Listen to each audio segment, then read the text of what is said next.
Rise for the Pledge of Allegiance. I pledge allegiance to the flag of the United States of America and to the republic for which it stands, one nation, under God, indivisible, with liberty and justice for all. May I have a motion to approve the minutes of the regular city council meeting held January 27th, 2025? So moved. Second. All in favor, say aye. Aye. Any opposed? Hearing none, the minutes are approved.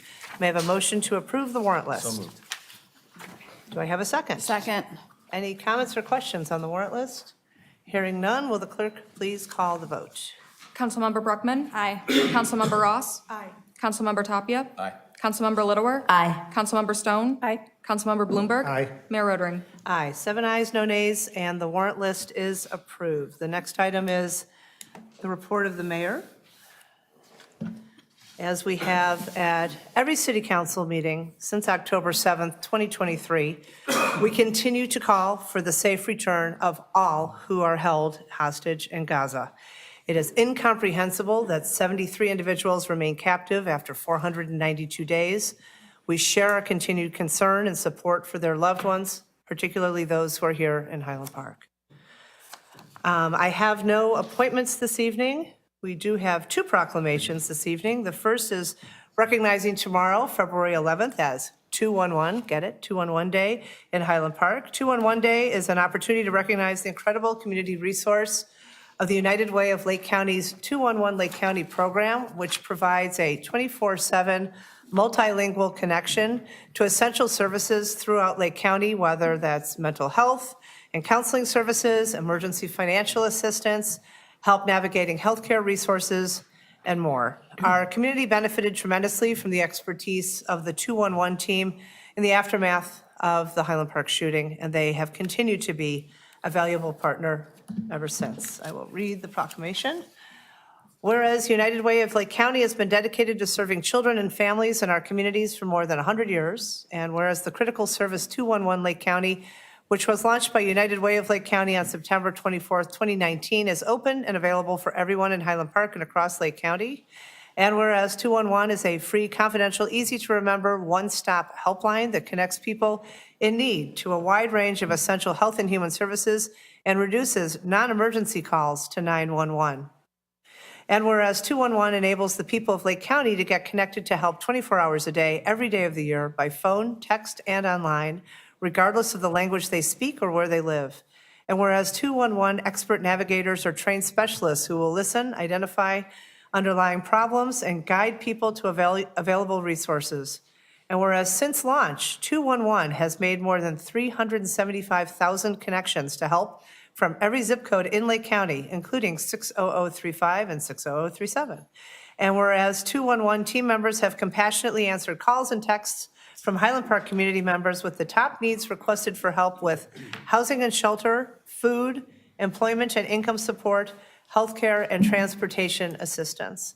And whereas 211 is available to 99% of America's population, and Lake County has led the way as a model to bring 211 services to all Illinois communities so that every person in Illinois has access to quality information, resources, and assistance for addressing health and human service needs. And whereas the City of Highland Park is a key community partner committed to raising awareness of 211, and daily 211 provides vital information and referrals to individuals and families in our community to improve and save lives. Now therefore, I, Nancy Rotary, Mayor of the City of Highland Park, Illinois, do hereby proclaim Tuesday, February 11th, 2025 as 211 Day and encourage everyone to become aware of the services provided by 211.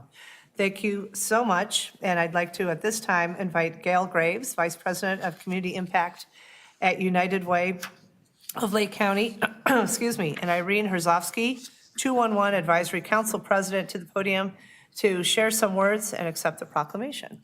Good evening, everyone. Unfortunately, Irene could not be here with me tonight, but on behalf of United Way and 211, I wanted to say thank you, and we are grateful to Mayor Rotering and the City of Highland Park for the special recognition of 211 Day. We want to thank you for continuing to partner with us to raise awareness of this free service 24/7 to everyone in the community. We are making a tremendous impact, in the lives of so many of our community members across the county every day. Since our launch over 5.5 years ago, we have received calls and contacts from every single zip code in Lake County, including here in Highland Park. In fact, Highland Park ranks in the top 25 communities, top 20 communities seeking assistance from 211. Anyone can call in their moment of need to speak with a real person in their preferred language who will connect you with an expert, caring help. Thank you again for celebrating 211 Day 2025 by recognizing this crucial service that's 3 simple numbers. And remember, help is just a call, a click, or a text away. Thank you very much. Thank you. Oops. I could give you this? I was going to try to sneak out. So much. Thank you.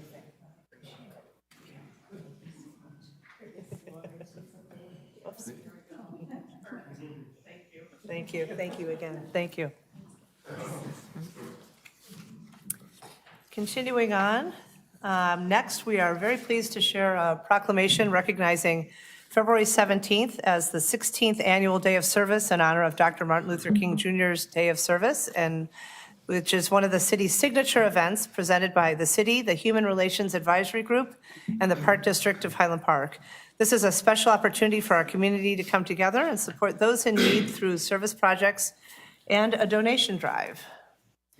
Whereas Dr. Martin Luther King Jr. devoted his life to advancing equality, social justice, and opportunity for all, and Dr. King's teachings can continue to guide and inspire us.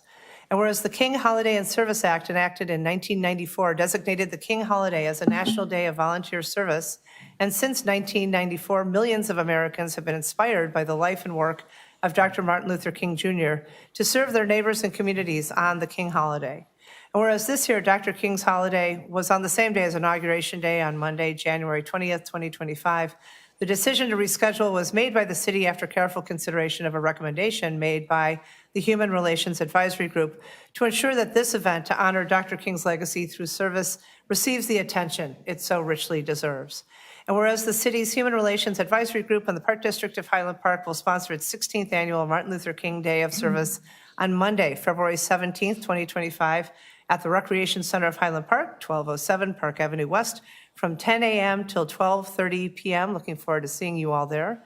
And whereas the Day of Service event honors the memory of Dr. Martin Luther King Jr. and is a community collaboration for a day of action and features purposeful service projects and entertainment to engage all ages.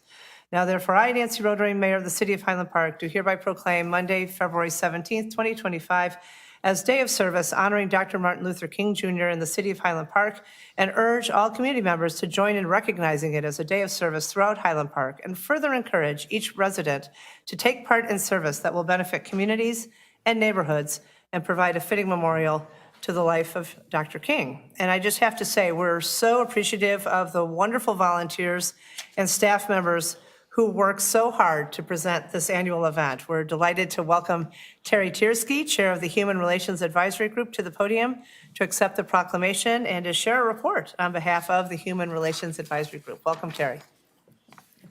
Thank you, Mayor Rodering and members of the council. As the chairperson, I'm pleased to share an update on the work of the Human Relations Advisory Group. Our group consists of 10 advisors, 5 Highland Park High School student representatives, as well as 1 representative from Moraine Township, District 112, the Park District of Highland Park. Councilmember Bloomberg serves as our council liaison, and Councilmember Lidower is our alternate council liaison. Senior Center Program Coordinator Christina Earl serves as our staff liaison. The Human Relations Advisory Group supports community programs that improve the quality of life for our residents. Additionally, we provide recommendations related to developing effective solutions to issues of equality and social inequities.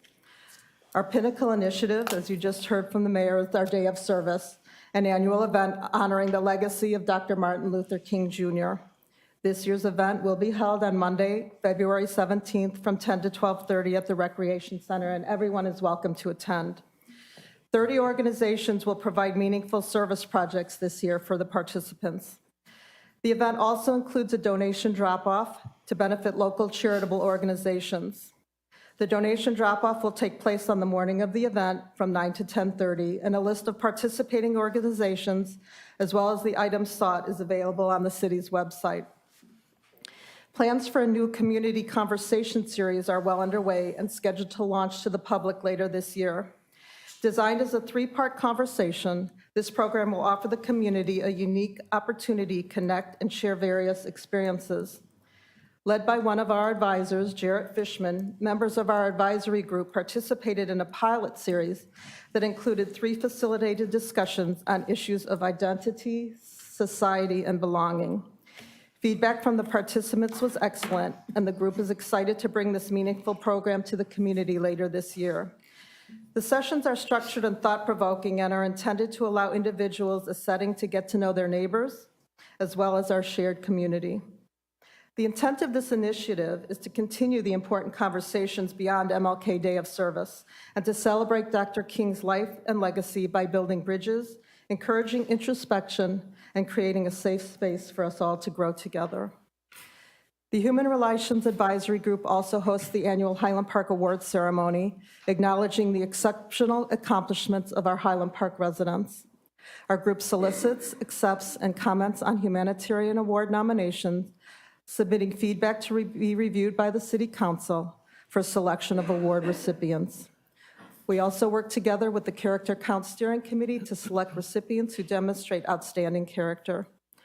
Awards for accomplishment in the arts, as well as sustainability, are also given out at this ceremony. The nomination period for this year's awards has closed, and the group has submitted their feedback to the council for consideration. This year's ceremony will be held on Wednesday, April 9th, beginning at 6:30 p.m. in the Highland Park High School auditorium, and everyone is welcome to attend. Our advisory group also assists with relevant city program rollouts and community input gatherings that align with our mission. Currently, that includes discussions related to the place of remembrance and the 10 shared principles.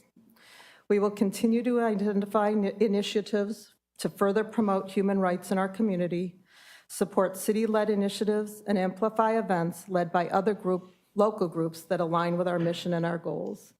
It is an honor and a privilege to serve as chair of the Human Relations Advisory Group, and I appreciate being given this opportunity to tell you about our work. Thank you. Thank you, Chair Tiersky. We so appreciate the work of the Human Relations Advisory Group, and your leadership is terrific. Thank you.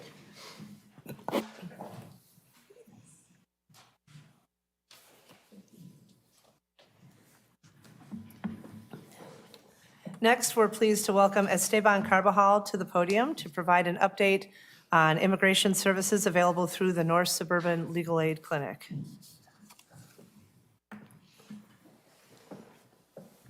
Welcome. Thank you, Mayor Rodering and council members, for allowing me the opportunity to speak before you today. My name is Esteban Carbajal, and I'm a supervising attorney in the immigration practice of the North Suburban Legal Aid Clinic. Our mission is to provide accessible, quality, equitable, free legal services in the areas of domestic violence, housing, immigration, to give low-income, at-risk community members access to justice and the opportunity to live productive and secure lives. Since its inception, the North Suburban Legal Aid Clinic has provided safe, confidential spaces for our immigrant families to seek and obtain direct representation at no cost for various forms of immigration relief, including family-based petitions, asylum, temporary protected status, deferred action for childhood arrivals, and U visas for crime victims. It is undeniable that our immigrant families are facing an unprecedented time of uncertainty and unrelenting angst. However, the North Suburban Legal Aid Clinic is expending every effort to confront these challenges and ensure that the needs of our immigrant community are met. Over the past 3 months, we have conducted weekly workshops to assist individuals obtain work permits, temporary protected status. We have provided nearly 30 Know Your Rights presentations to educate our families on their constitutional rights and changes in immigration policy. We have organized weekly workshops to help parents complete short-term guardianships in the event of family separations. And recently, we started holding weekly coffee conversations at local businesses to reach more community members, to inform them of current immigration policy trends and our work. Our office also remains open for consultations, and we partner with community organizations to bring legal services directly to those in need. If any organization, school, or faith-based group would like a Know Your Rights presentation or legal aid presentation, please reach out. We are happy to come to you or host virtually.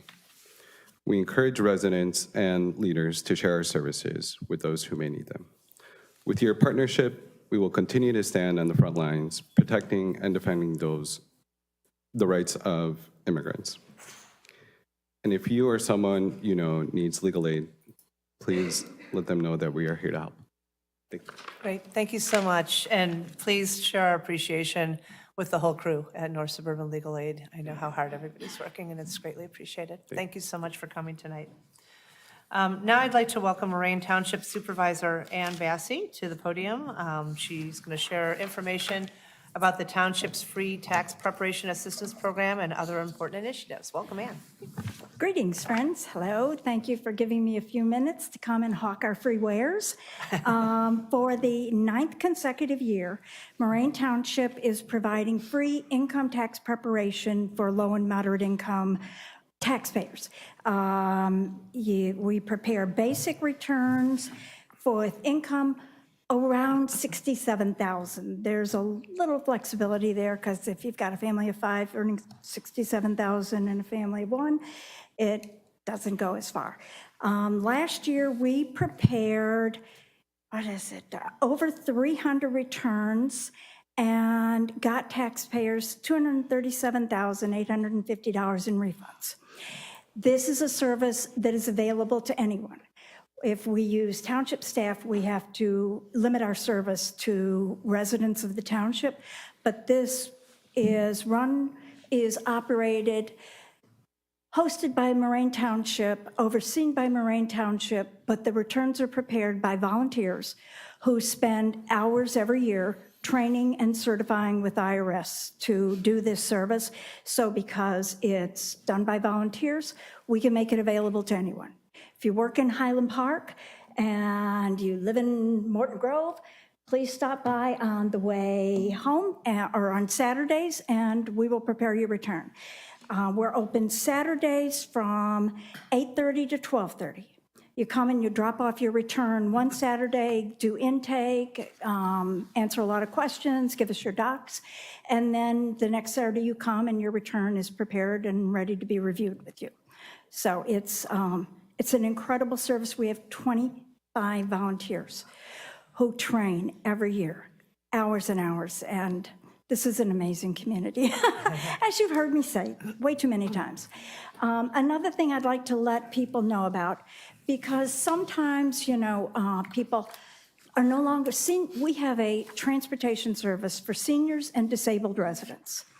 And sometimes people are no longer able to drive, or they've had a replacement of some kind and need physical therapy and don't know our service is available. So we take people up to 15 miles outside the township border.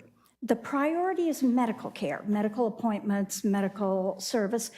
But depending upon availability, we'll help people get to the beauty shop or to Target or the grocery store, to keep a quality of life going here. And so our service is $2 each way. Again, we'll go up to the VA, down to Evanston, over to Glenbrook. And if you're income qualified, we'll take you for $2 each way. And we've had people with no income who we don't charge. So the service is available. If you know someone who recently isn't able to drive for one reason or another, please let them know about the service. And then the last, I'm going to quickly highlight that we're partnering with CJE, which used to be formerly the Council for Jewish Elderly. And we're hosting a workshop at the township on March 14th to 10 until noon to help people learn about wills and financial and healthcare powers of attorney. So that, while We may not get a lot done, depending upon how many people come. They may be able to sit down and help people actually do these forms or make an appointment to come back another time and do them, and this is free. March 14th from 10 until noon, and I'll get this on the website tomorrow. So thank you for your time. Any questions? Any questions? I just want to say thank you Supervisor Bassi. From food pantry to transit to tax prep, Moraine Township is really helping the community, and we appreciate your Like you've leadership. heard me say, I get up every day, and our only job is to help people, and we have the resources to do it thanks to this community. So Thank you. thanks to Thank the you. community. Absolutely. Thank you. We are also celebrating February as Black History Month. Annually, Black History Month is an opportunity to celebrate the history, culture, and achievements of Black Americans and amplify Black voices. We encourage everyone to visit cityhpil.com/Black History Month to explore a selection of programs available throughout Lake County during February. Thank you. That is it for the report of the mayor. Is there any business from the council? Okay. Thank you. City Manager, will you please provide the staff report? Yes, thank you, Mayor. Just wanted to bring to everyone's attention, we have 11 items on the omnibus agenda. All include detailed staff reports. All are recommended to be approved as presented. Want to just highlight two matters. The first pertains to item number 2. This is the issuance of general obligation bonds in the amount of $9.75 million to finance various capital improvements, including the library expansion, sewer and street projects, and other public facility initiatives. Payment of principal and interest is included in our fiscal year 25 budget and also in accordance with the city's long-range financial plan. And then I do want to recognize and thank Dan Forbes. He's the president of Spear Financial. He has joined us this evening. He's been instrumental in providing us municipal services, and most specifically pertaining to this debt issue. And then the second item is item number 8. This is recommended to be approved as amended. This is the resolution authorizing a restated restrictive covenant pertaining to the approved plat of re-subdivision for 41 and 45 South Deer Park Drive. Section 2 pertains to the restriction and the recommendation of Councilmember Stone. We replaced grass seed or sod with landscaping. So this was emailed to the City Council on Tuesday. And again, that's recommended to be approved as amended. Great, thank you. And so with that, I'll ask Administrative Specialist Cherry, will you please introduce the next item on our agenda? Thank you, Mayor. The next item on the agenda is business from the public. This is an opportunity for members of the public to address the City Council on a topic that is within the council's purview and jurisdiction, but is not listed in another location on the agenda. If you would like to speak about a matter that is listed on the agenda, we ask that you wait until that agenda item is called, and we will give you an opportunity to speak then. If your matter is on the omnibus or consent agenda, please let us know if you would like us to remove that matter from the consolidated list so that you can speak about it. Please be aware that business from the public is not intended to be a forum for open dialogue or engagement with members of the City Council. Rather, it is intended as an opportunity to make comments to the City Council. Please do not expect a response from anyone tonight. If appropriate, questions may be directed to the City Manager or other city staff. All comments should be directed to the City Council. All speakers will be limited to 3 minutes. We request that speakers refrain from throwing objects or using noisemakers, and that the public not applaud or make any other comments after any speaker. We ask that everyone be respectful, civil, and non-repetitive. Thank you. Good evening. Good evening. This is Carl Lambrecht. I'm making my usual contact. Sorry I wasn't here last time. The library board has indicated that they have financial difficulties to do what they plan to do. I think the large auditorium at Highland Park High School is a simple answer. It belongs to the community just like every other building. The taxpayers pay for the school, the taxpayers pay for the library. I think it would be appropriate just to eliminate that large room and keep it to the one they have right now. October 7th was a sad event in Israel. One of the items was they were burning babies. That's a cruel penalty. Now in this country, we rip them limb from limb, and we call that civilized, as normal procedure, quite legal in the state of Illinois, even though it's not moral. Sometimes we suck them because we use a vacuum, if they're small enough, to pull them out. This is not normal. As you can look on my shirt, it says 40 days to life. In a city in Texas, the organization which this created took over the building that was once supporting children. Thank you. And basically,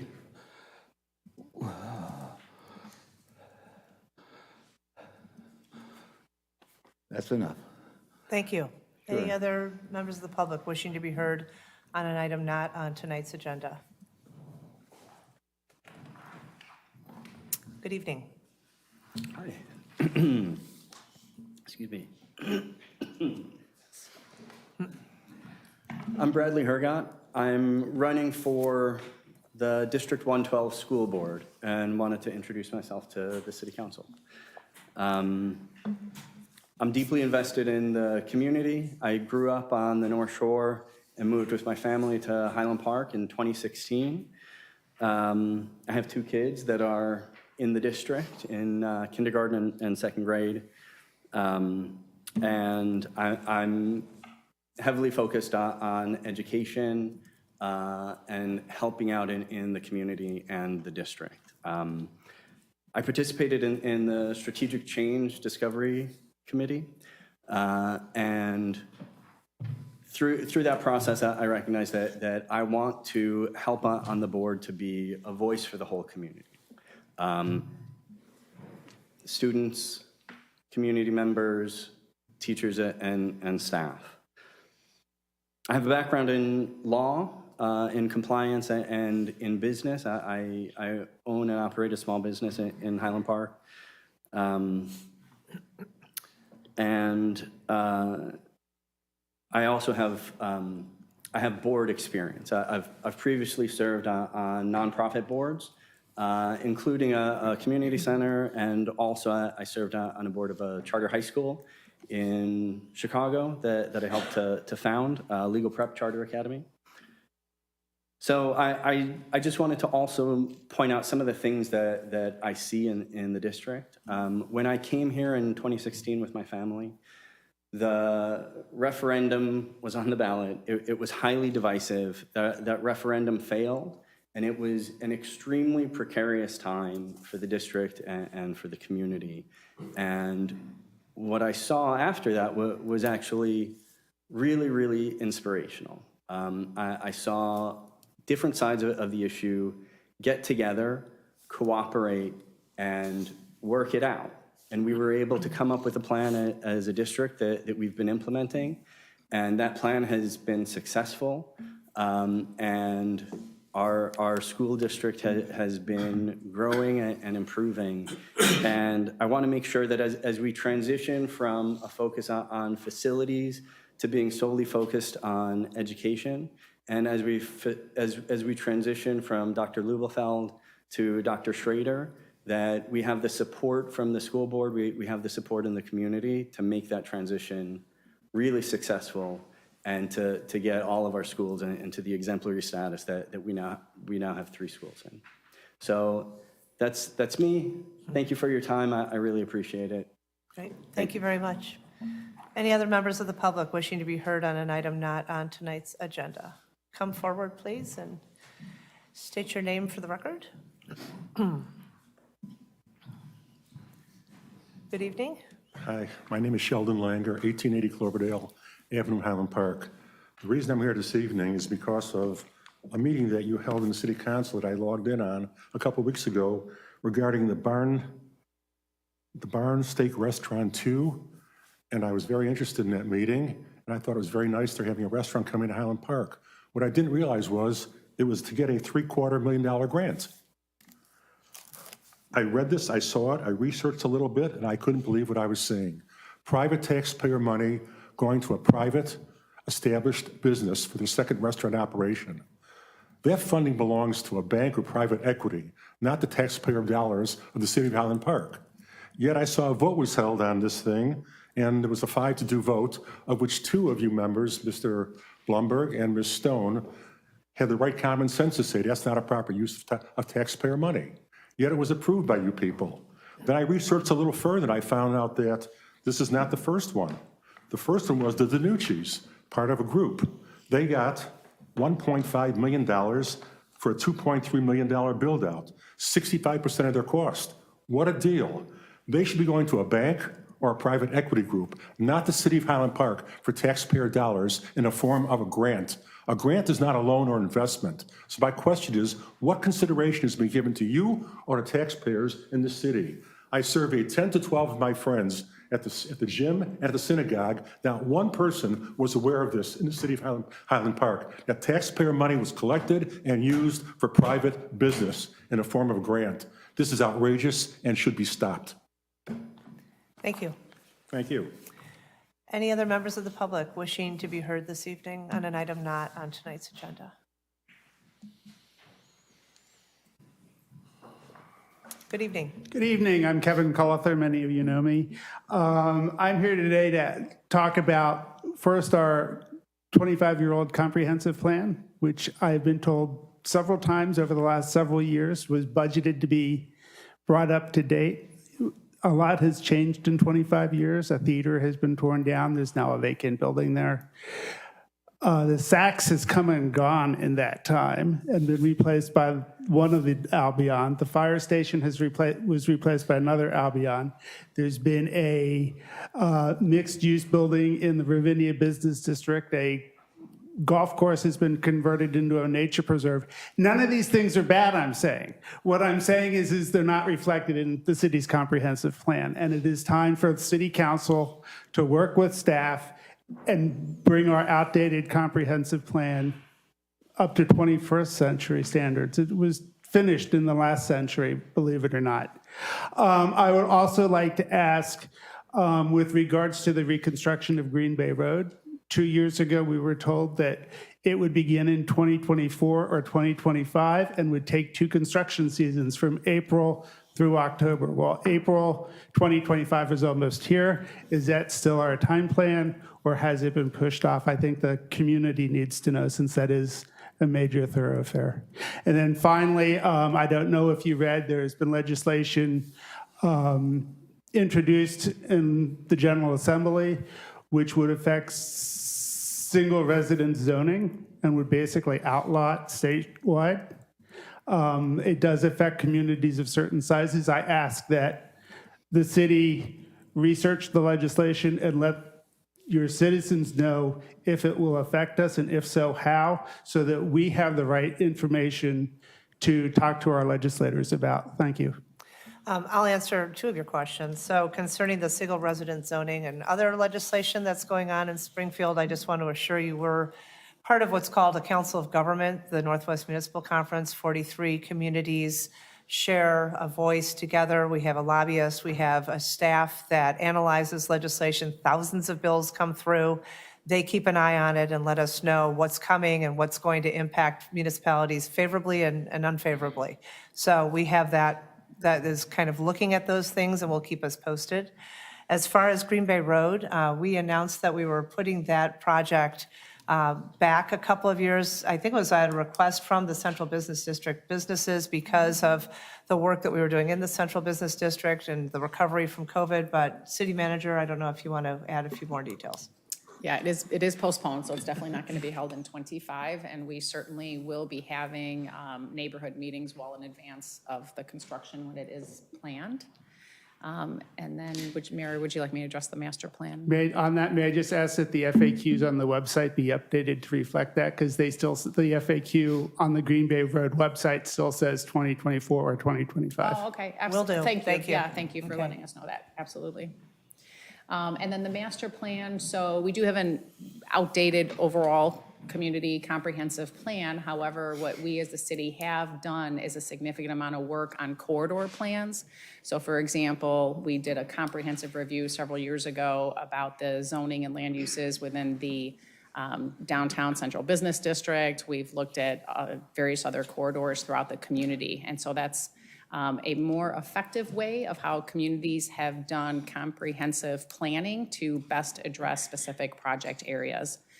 We are looking at an overall updates to the city's comprehensive plan, although we actually wanted to wait until the 28 acres of the former Solo Cup property, until we had an application in-house and that property was well underway. We anticipate that we will have an application this spring, and that project will go through the city's formal plan and design planning process. That's a significant parcel and certainly important to the city's overall plan development throughout the community. We are going to be working this year on a request for proposal for consultant services to start that master plan process. That'll begin this year. Terrific. Thank you, Mr. Colother. Any other members of the public wishing to be heard on an item not on tonight's agenda?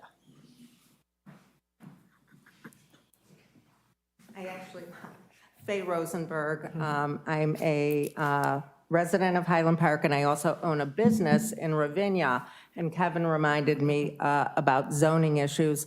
A couple doors down from my business on Roger Williams, there's an empty storefront, and a lovely lady was planning on opening a yoga studio and went through some great effort to bring that about, put some expense into it, and then found out that it was only zoned for retail and was told that nothing could, this could not be changed, while downtown, yoga, there are some yoga studios, some gyms, and she had paid a rent for a number of months. She had put a lot of expense into it, and now there will be another empty storefront for I don't know how long, instead of another, a thriving business that would have brought in a lot of people to that area.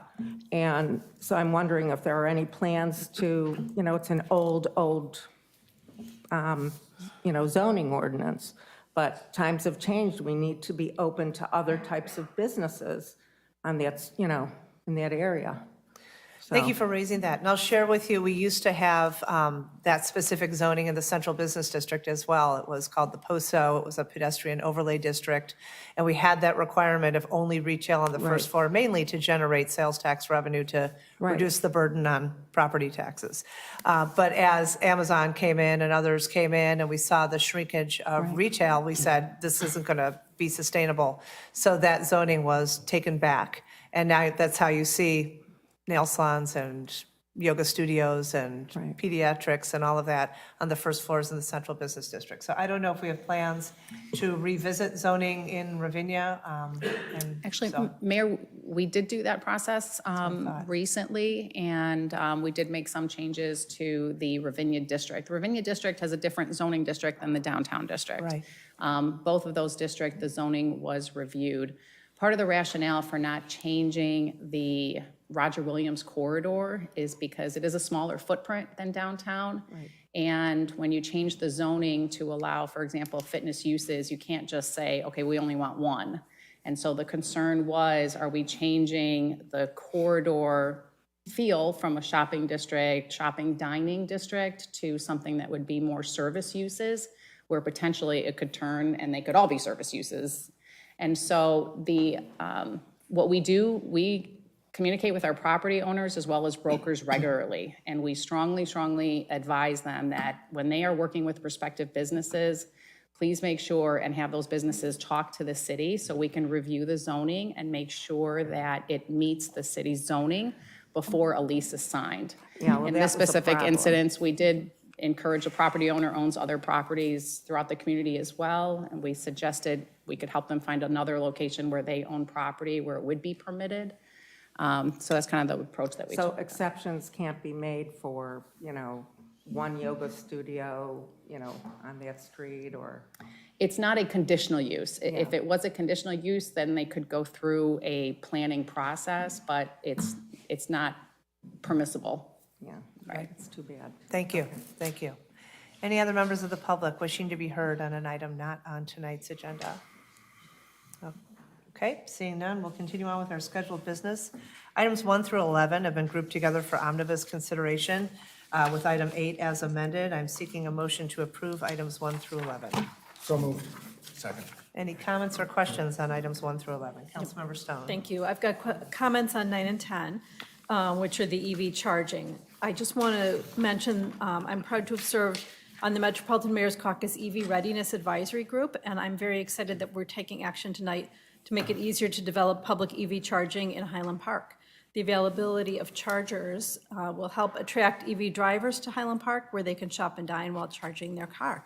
And Highland Park has had, up until recently, one of the highest rates of electric vehicle ownership of the whole state of Illinois by per capita.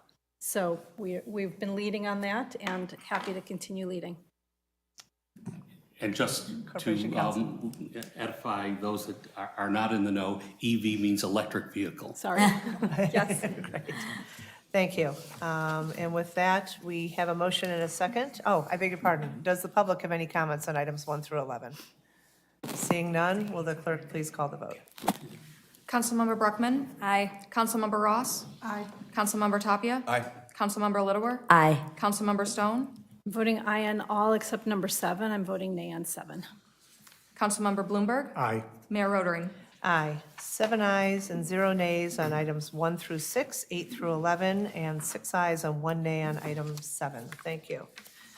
Item 11, no, we did item 11. Item 12 is an ordinance amending section 119.320 of the Highland Park Code of 1968 as amended regarding local liquor license application requirements. And so I want to just first start off by saying thank you to everybody who's here tonight, are tuning in. Several of us on the dais have comments we'd like to share before we take action on this item. I'll be starting. I just want to say, as elected officials, our responsibility is to uphold laws that serve the entire community, not just one individual nor any political agenda. Governance should not be about personal gain or political maneuvering. It should be about fairness, transparency, and accountability to the residents we serve. To recap where we've been, the liquor license issue initially arose when a sitting council member was found to be in violation of existing state and local law. Illinois law requires officials with an interest in alcohol sales to follow strict recusal guidelines that they're made aware of by the state at the time of license issuance, which were repeatedly violated. Additionally, our city's ordinance prohibits businesses owned by council members from receiving or renewing a liquor license. Despite these restrictions, a license was mistakenly renewed for 2024. While it could have been rescinded immediately, I allowed it to continue through the year to provide time for the council member to consider his options. He stopped coming to meetings and ultimately resigned on April 30th. The council member requested a change in the law. I oppose this because, again, changing a law to benefit a sitting official who violated that law sets a troubling precedent.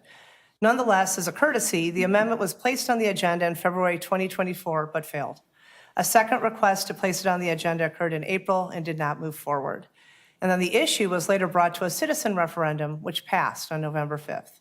In the 5 meetings since then, the City Council has addressed numerous priorities, including the 2025 budget, external financial matters, local business support initiatives, and land use decisions. When the referendum passed in November 5, I noted that we would discuss this issue in 2025. This is the 3rd meeting in 2025, and it's the first opportunity for a thorough discussion where all voices can be heard. Deliberation and due diligence are not political tactics. They're the foundation of responsible governance. As with every other matter of city policy, we will approach this issue analytically and ensure that any decision made is one that reflects the will of the people while protecting the principles of good government. As I stated on February 12, 2024, it's essential to consider the broader implications of any change to our legal framework. Laws must serve the best interests of the entire community, not the circumstances of any one individual. Our responsibility is to uphold the integrity of our governance while also ensuring that policies remain fair, practical, and reflective of our values. This discussion is an important one, and I welcome the perspectives of my fellow council members and our community as we continue the path forward. Staff and legal counsel have addressed more than 20 questions to ensure we fully understand the implications of any change. So I'll start by saying that a primary question raised was why the prohibition on city council members holding liquor licenses was even created. We as a council regulate land use and liquor. We have specific prohibitions in terms of who can and cannot participate in land use commissions based on their professions. At issue regarding this prohibition was the question about how a liquor control commission composed of city council members and the mayor could essentially regulate a colleague or ourselves if a member holds the very license being regulated. We will be looking at provisions that prohibit any license-holding council member from ever participating in liquor control commission duties. No conflict of interest should be permitted in terms of regulations that are created. Steve, Corporation Counsel, I didn't know if you had more you wanted to add to that question that was raised in terms of how do we protect and deal with potential conflicts of interest to make sure that nobody who has a liquor license, if 7 of us have a liquor license up here, who then composes the Liquor Control Commission for the City of Highland Park? Well, there would be default provisions, Mayor, but I'm satisfied that the way in which the state law is drafted and the proposed ordinance that's on the city books, on the city agenda tonight, do adequately satisfy the concerns that were initially brought forward about the prohibition. Okay, thank you. So to take this consideration further, how do we ensure, Corporation Counsel, that a council member who manufactures, sells, and distributes liquor maintains the appropriate ethics when considering the approval of city funds to help support restaurants who might be customers? We know our ethics guidelines prohibit quid pro quos, but there's the appearance of impropriety. And so there's that question of, this group, as you've heard from Mr. Langer, has been providing funds towards restaurants. How do we know that somebody isn't also putting conditions on saying, as long as you buy from me, I will approve your request for funds? Mayor, I think that our ethics guidelines would adequately cover the situation. I don't see this as being any more unique than another profession that may be on the city council, a real estate broker that may be looking to have some interest in a piece of property to which you are granting relief and possibly getting the listing for sale. Those are all prohibited by our code. So I wouldn't call out the liquor industry any different than I would call out other professions. Each member of the city council is governed by the ethics ordinance. It's served the city well. We took special efforts in the past year to enhance it, to strengthen it, to create a position of ethics advisor and an ethics officer. There's a process now if somebody feels that somebody is not adequately participating, they could raise that with the ethics officer. If an individual who is a member of the city council is unsure of whether their action may be or may not be within the ethics guidelines, there's now a process for that person to get an opinion before they act. Okay. So I think the law has served us well, but it's been strengthened in the past year as well. Great, thank you. My next question, while the state's liquor license code has recusal laws that address and basically prohibit participation in meetings, decisions, and votes, concern was raised about ex parte lobbying, as we experienced previously. How do we ensure that a council member who has a liquor license, who has the potential to receive personal gain from a council decision, does not get around the recusal requirements by contacting people one-on-one in support of their position? I want to make sure I understand your question, and then I'm going to respond to it. Your concern is that as the state law is drafted, right, it simply requires recusal, and recusal is not defined.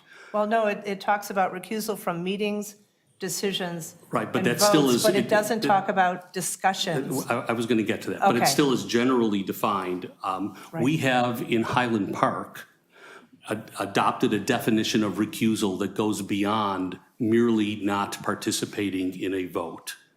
In Highland Park, recusal means excusing, if you have determined, or if somebody is determined to have been required to be recused, that individual, whether it's a council member or a commission member, must not only not participate in the vote, they must excuse themselves from the dais. Further, they must excuse themselves from the room in which the meeting is taking place. And finally, they are prohibited from having the very conversations that you stated, Mayor. They are prohibited from having any one-on-one conversations with any member of the city council, and they are prohibited, or whatever commission that they may serve on, and they're prohibited from having conversations with the city staff.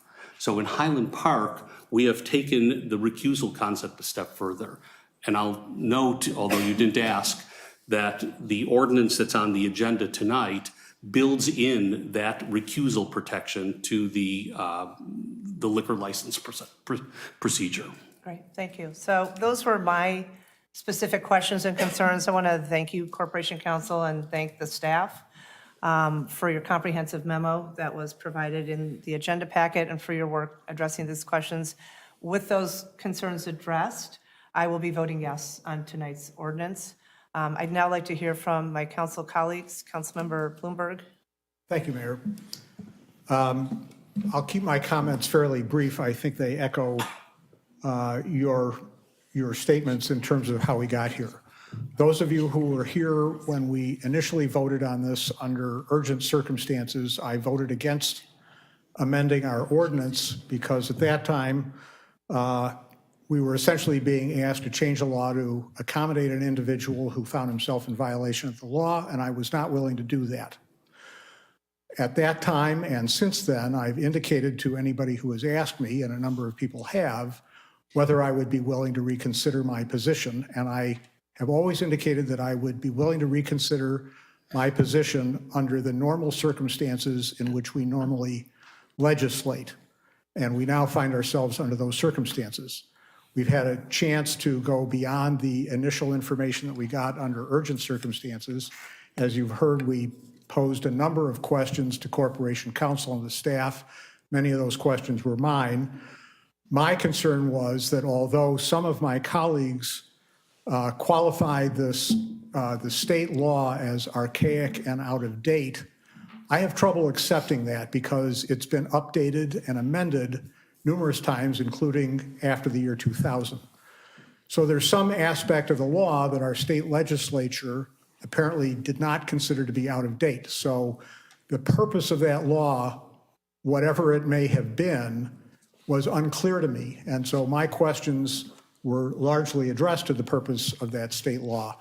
It's pretty hard to identify what those purposes are, although some of those were alluded to by then Terry Link at the time of one of the amendments.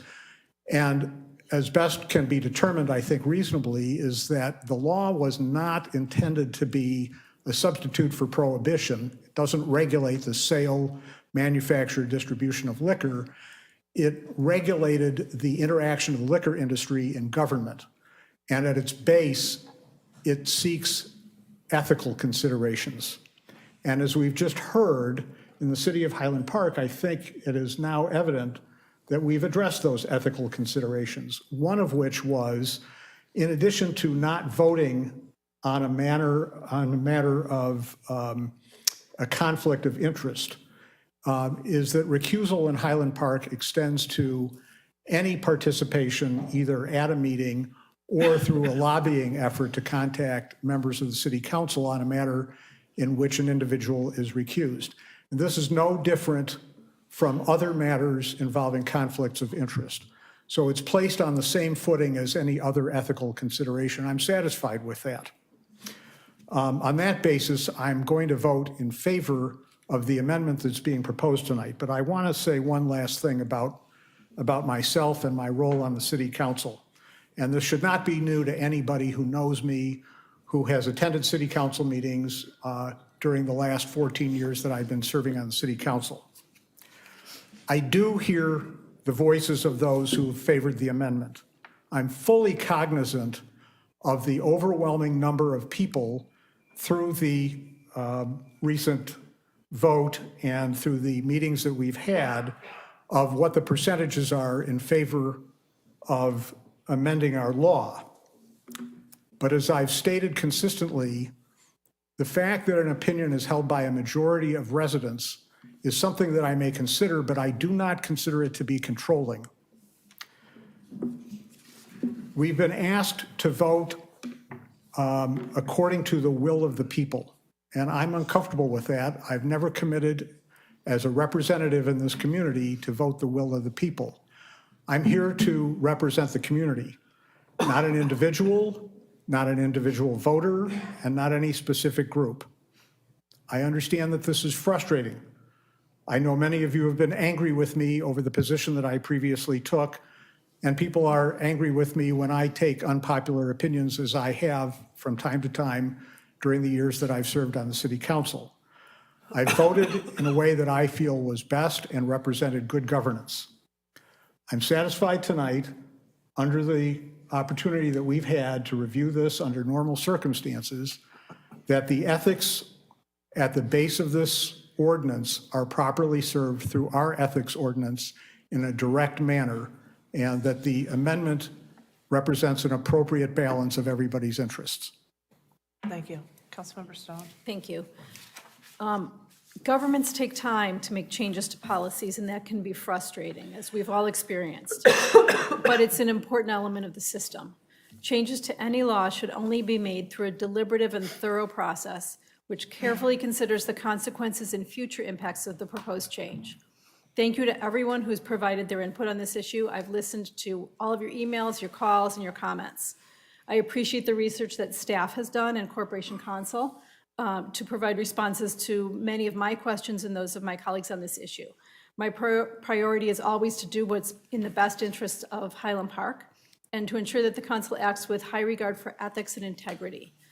Any changes we make should be done deliberately, and we need to protect the city, our residents, our businesses, and any future council members from conflicts of interest that could compromise judgment.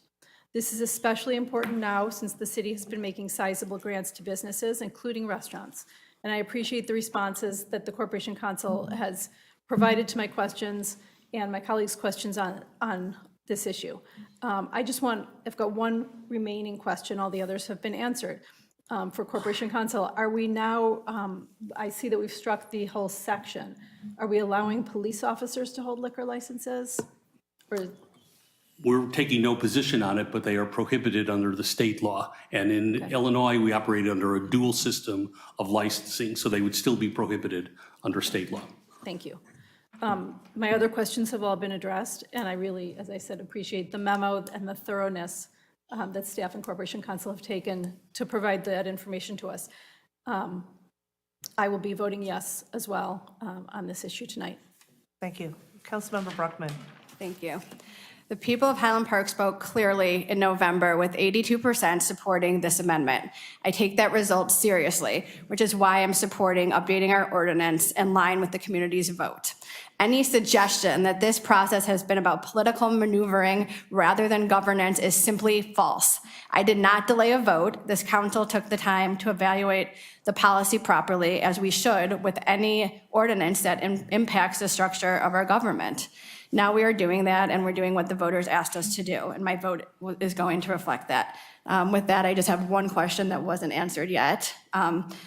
What, if any, differences exist between the way in which our ordinance is laid out versus our peer communities, such as Wilmette and the other communities that have changed their ordinance? I think that we have emphasized in the draft ordinance before you the recusal element, both by incorporating or referring to the recusal portion of the state ordinance and then defining recusal in accordance with our ethics ordinance. I did not see that in the ordinances that of the communities that have taken the time to adopt the ordinance change. Okay, great. Thank you so much, and thank you for all your help. And with that, I will be voting yes, as I stated before. Thank you. Councilmember Ross. Thank you, Mayor. I do have a statement, but I'm speaking to beyond the liquor license issue. I'd like to ask that we still discuss, and this is, again, beyond the liquor license, ethics and recusals in totality at a later meeting, not this one. As I have stated since February 12th, 2023, 24, when we first voted on an amendment to change the City of Highland Park's liquor ordinance, that I support amending it to allow liquor license holders to serve on council, and I've not wavered on this. I've stated my support multiple times in public council meetings since our first vote on it. While the majority of surrounding municipalities have the same liquor license ordinance as Highland Park's, which is publicly available information for anyone to see, voters have clearly spoken in Highland Park that they want us to change it. There are over 800 great businesses in Highland Park, many of them stores and restaurants, who do not serve liquor and whose owners, if they live in our city, could file to run for council under our current laws. That said, I continue to support changing the law, and Highland Park voters do too. As someone who ran 3 times for this seat before winning, each of my races involved exhausting campaigns. I believe in less barriers to serving in public office, not more barriers. I also believe in honoring voters' votes. So again, I support changing the liquor ordinance. Thank you. Councilmember Tapia. I appreciate the need for deliberation and asking good, tough questions and asking staff and legal to look into it. That's fair. That's what legislators do. It's taken more than a year, and that is a part that is not acceptable. We have made very big decisions about very big things in the city with less time taken. So I really question the timing. It did not have to take that long, especially when it was an urgent matter, because there was a sitting council member on the dais who was duly elected, and that was not a small matter. It should have been dealt with urgency and importance and expedited, and still we would have given it the full consideration that we always give every issue that comes before us. So I do not accept that we needed this much time and allowed this much pain to drag our whole community through it, and along the way damage the reputation of one of our members who, as far as I'm concerned, Jeff Hubler, you served honorably. And he was elected by the people by a vast majority, and the people showed up through vast email campaign as well as showing up here and speaking at the dais. And so, again, being deliberate is good. Asking the staff to look at things is good. Asking tough questions is good. I think we're proven more than capable to move quickly and deliberately through very complex issues, and we should have resolved this a lot more quickly, and a lot more quickly when it was for the benefit of the community to not go through the pain that we did, and it has been very painful. It has damaged the city's reputation and brand, and we could have nipped it and moved on, and here we are. What are we doing? We're voting in favor of it. And why couldn't we have not gotten there a lot sooner, especially when it looks like it's going to be a majority voting in favor of it? How interesting that we were so divided for so long and everything seems so complicated, and now tonight we're going to go 7-0 as far as I can see. So I'm sorry that we've had to go through this. You know what my voice was this, along with my City Council member Littlewer. I have not wavered in my position, and I'm glad we're going to finally put this behind us. But like I said, too painful, too long, unfair, and not as honorable toward a fellow council member that deserved much better treatment than he got. Councilmember Littlewer. So I wasn't going to necessarily read these comments tonight because I wanted to see how our vote went. I'm very pleased to hear that it's going to go, from what I can tell, unanimously. But I do think, because I take umbrage with some of the statements that have been made with regard to timeline and majority, I do want to make my comments. So first of all, I'd like to thank the public, because the support from this community has been overwhelming, and not a majority, overwhelmingly for over a year. It is no small feat what this community has been through. An election in 2023 to bring a new candidate to the council, the top vote getter. You put Jeff Hubler there with your vote. New ideas and progress in his first 6 months, and then someone finds a 90-year-old law with no relevance to today because it's been addressed by the state of Illinois 40 years ago. And yes, Senator Link did bring it up, but what he brought it up for was to open it up to even more communities. He didn't bring it up to bring it back. He brought it so that more communities could take advantage of opening up their laws to it. Illinois permits liquor license holders in towns of under 50 and then later 55,000 to hold elected office, and strict recusal processes are in place and were in place a year ago. This needed a vote by the City Council. This is not something that could be changed by the people, like the one we were about to have tonight, where the one paragraph's changed. And instead, we studied it and we researched it, and we truly did do our due diligence in a very quick period of time, thanks to Corporation Counsel, city manager, staff, and several of our council members. But at that point, instead, we kept up with the research and whether to change the law. And then the city council, ignoring the safeguards set by the state, reviewed all of our ethics policies to ensure against recusal or ethical abuses by a liquor license holder, ignoring other regulated industries. Until that point, it was a thorough, thoughtful process, and that would have been okay. But timing does come into question. No vote came to the city council, and Councilmember Hubler had a liquor license to renew, not with the city, who'd already incorrectly granted him one, but with the state. Now aware of Highland Park's prohibition of his ability to serve due to his vocation, he resigned. He was given a Hobbesian choice. He had no choice in the matter. You, the people of Highland Park, went into action. There were 300 emails, all but one universally telling the city council to change the law. Still, no vote by the city council. A vote of 82% of the Highland Park residents advising the council to change the liquor law prohibition, the highest consensus in Lake County and the second highest in Illinois. Still, no vote by the city council. 5 council meetings passed since the November one, 2 in January. This is correct, it is the 3rd one tonight. Still, no vote by the city council. The date by when a resident could register as a write-in candidate passed in late January. That was 5 votes after the referendum, but we still hadn't acted.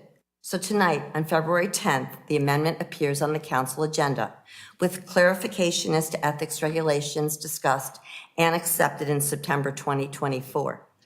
Where were all the other questions and the need for additional study that we were advised of in November, that over a 9-month period we couldn't have answered? And tonight, when no liquor license holder, including several restaurateurs and former council member Hubler, who are in the audience tonight and unable to run in the April elections, the council will pass the amendment. Great timing. I don't believe in coincidences or the fact that several members of this body protected their own seats over the will of the community, which was loudly spoken in 2023 and in 2024. But it's done. And you, Highland Park, you showed your smarts, your tenacity, and your resilience. I once again thank our community and now our council for their continuous and loud support, and that's the community. In spite of the delays, this change has been effected because of you. And democracy, while it might be slow, it will eventually be served. Thank you. With that, we are happy to hear comments from the public, if any wish to be shared.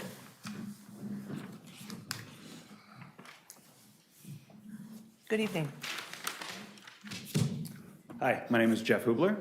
First, I would like to thank you for finally changing this portion of the archaic law.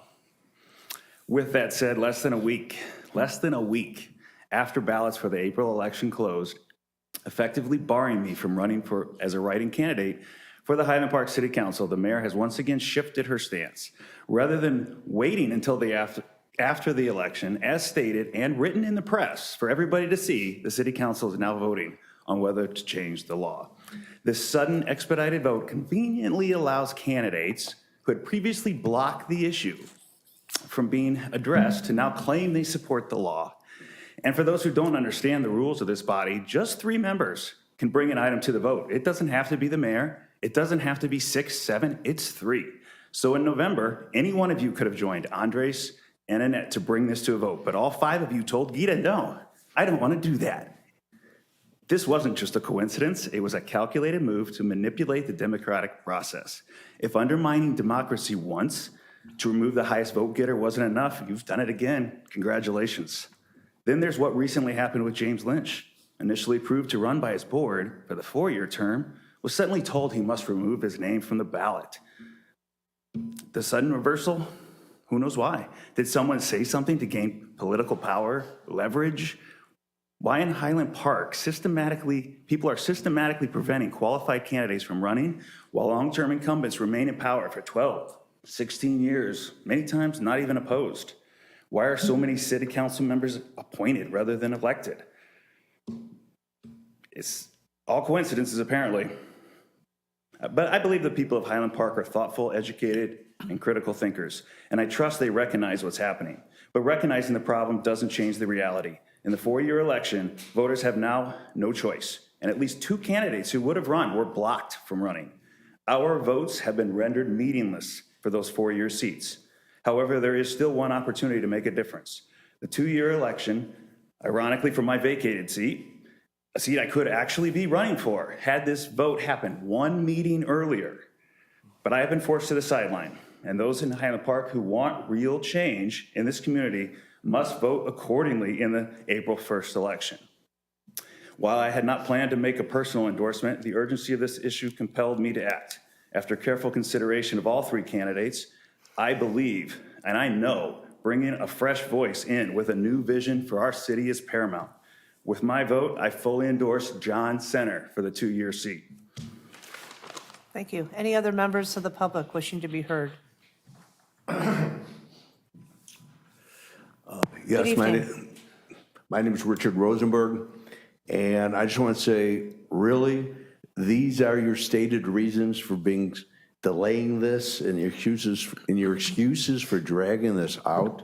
I was a lawyer for 45 years, and if I conducted myself in the dilatory manner that this council has, I would probably be fired by my client, sued, and possibly directed to the ARDC.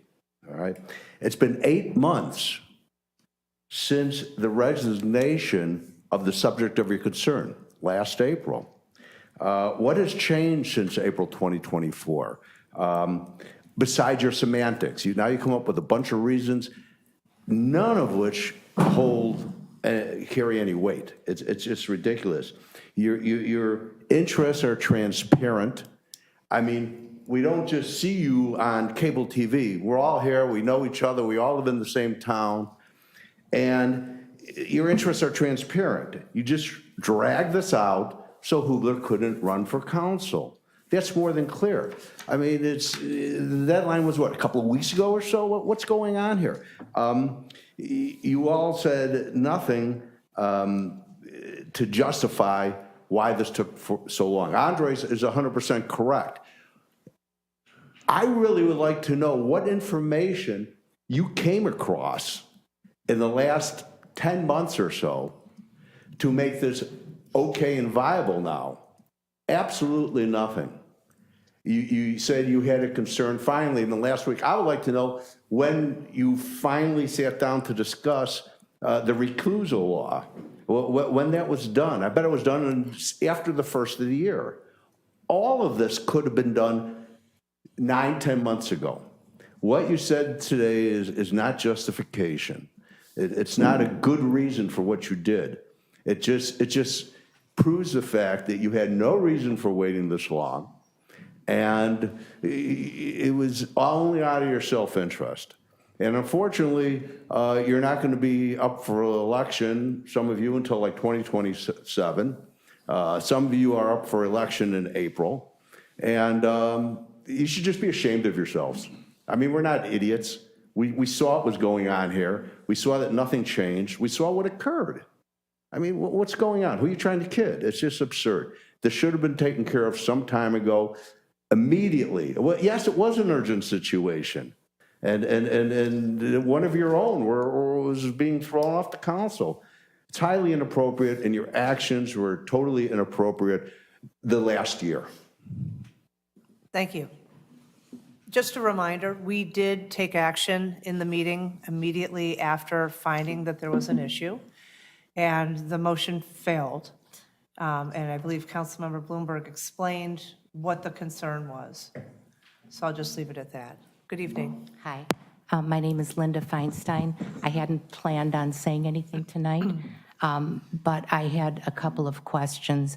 As I'm sitting here and hearing concerns about recusal, whether it's sufficient, the concern about lobbying behind the scenes, I'm just wondering whether that's the kind of thing that, for instance, Councilmember Bloomberg, years ago when your wife was presenting a proposal for her daycare center that would have taken over Kennedy Park, and you lobbied behind the scenes, including emails on which I was copied.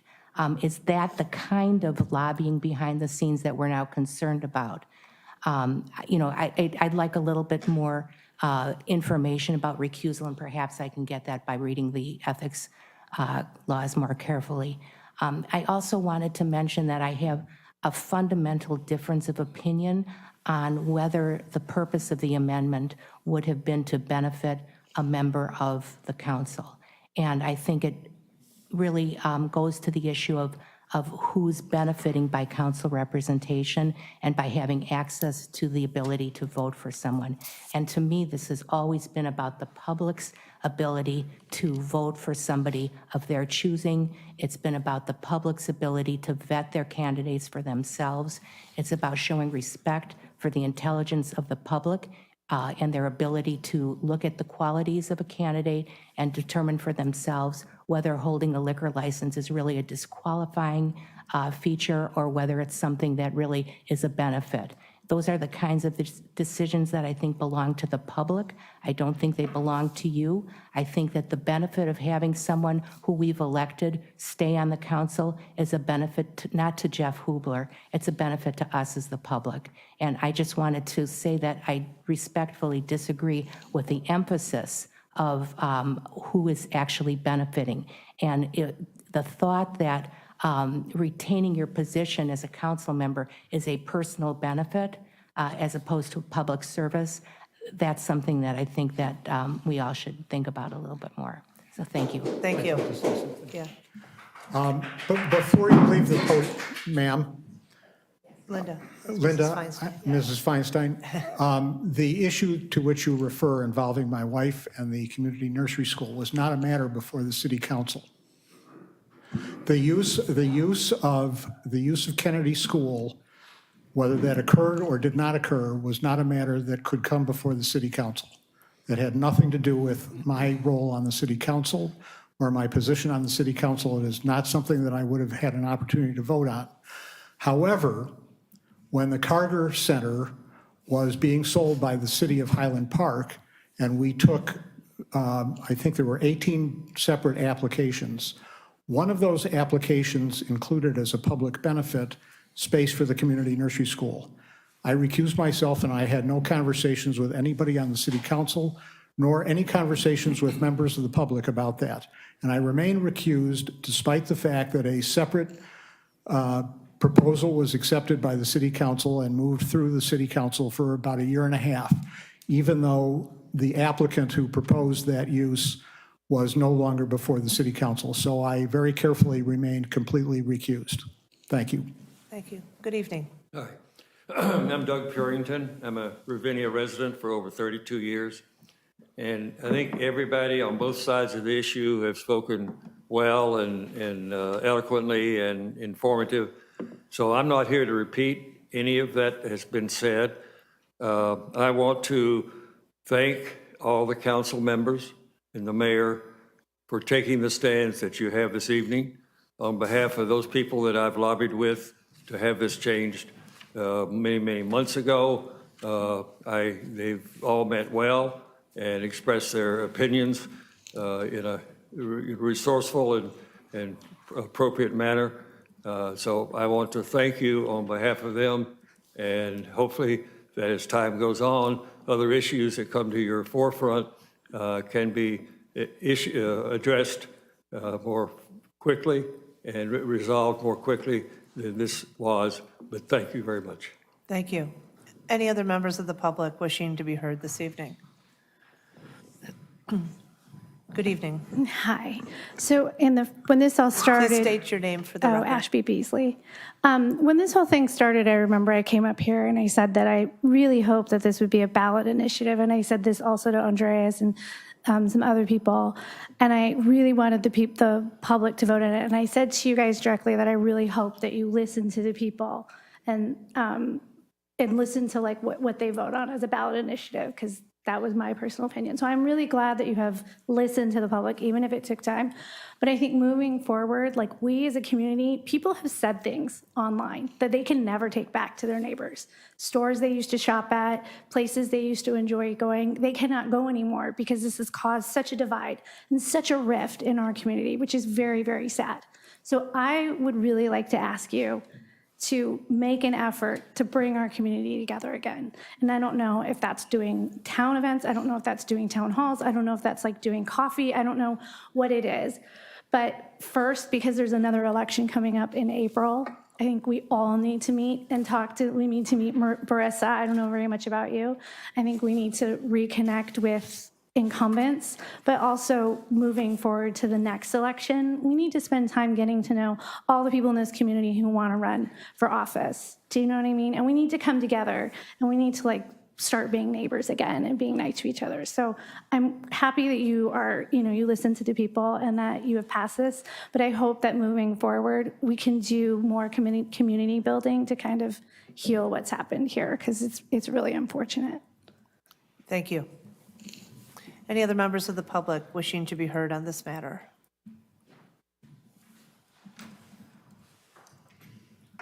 Kevin Collier, I'm just going to briefly say thank you. Thank you for listening to your constituents.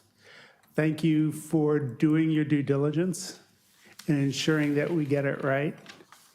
I also want to say that, I have studied public administration and I know these things take a while. Whether or not it was intentional or not doesn't matter at this point. Once this vote is done, we need to worry about moving forward.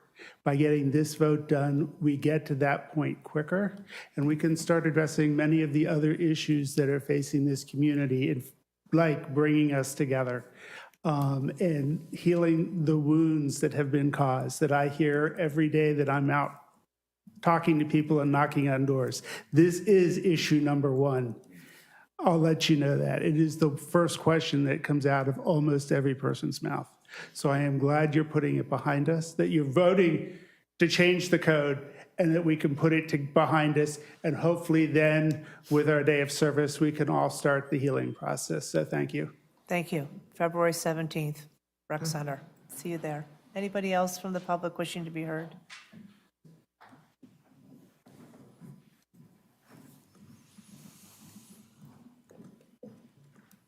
Good evening. Hi. Excuse me. Jonathan Yarrick is my name. I just wasn't really planning on saying anything either. I think Councilmember Tapia summed up the key argument there, which is that the absolute unacceptability of the time that it's taken to do this. I wanted to emphasize his points on that. I wanted to thank him again for a year of rational and compelling arguments about this. I think it's also important to have on the public record a thanks to Councilmember Littlewer for her tireless efforts in making this happen as well. I don't think we would be here if she hadn't been out there getting signatures at Ravinia and making sure that this happened. I mean, she was ubiquitous in the community around the time that we needed to get the signatures to make this referendum happen. I think the absurdity of the argument for the delay on this has been fairly well established. I think Ms. Feinstein's point about there's only a few of you who seem to think that serving on the council is a benefit to an individual person rather than a benefit to the community. And I think we know exactly who those three are. This was not about benefiting a person. This was about preventing harm to someone and preventing harm to the community. It wasn't about providing the appearance of impropriety wasn't about showing a benefit to a person. It should have been about preventing somebody from experiencing harm. And as a result of the clear and obvious delay and the timing of this now, the appearance of impropriety has been well established in the other side, that the timing and delay benefited the people who did that, who performed that delay. And I think we know who they are, and it's unfortunate, as someone pointed out, that it won't be until 2027 that we can make some of that real change. But I hope that when it comes, we'll all remember this incident, and I don't think it'll be easily and quickly forgotten. So thank you again to Councilmembers Tapia and Littlewer for your tireless efforts in this. Thank you. Any other members of the public wishing to be heard? Okay, do I have a motion to approve item 12? So moved. Second. Will the clerk please call the vote? Councilmember Bruckman? Aye. Councilmember Ross? Aye. Councilmember Tapia? Aye. Councilmember Littlewer? Aye. Councilmember Stone? Aye. Councilmember Bloomberg? Aye. Mayor Rotering? Aye, 7 ayes, no nays. Item 12 is approved. And with that, and once again, I want to thank all of you for coming out and for sharing your input. I'm seeking a motion now to go into closed session for purposes of discussing purchase or lease of property. Motion to go into closed session for purposes of discussing purchase or lease of property pursuant to 5 ILCS 120/2C5. Is there a second? Second. Will the clerk please call that vote? Councilmember Bruckman? Aye. Councilmember Ross? Aye. Councilmember Tapia? Aye. Councilmember Littlewer? Aye. Councilmember Stone? Aye. Councilmember Bloomberg? Aye. Mayor Rotering? Aye, 7 ayes and no nays. Thank you. Thank you all.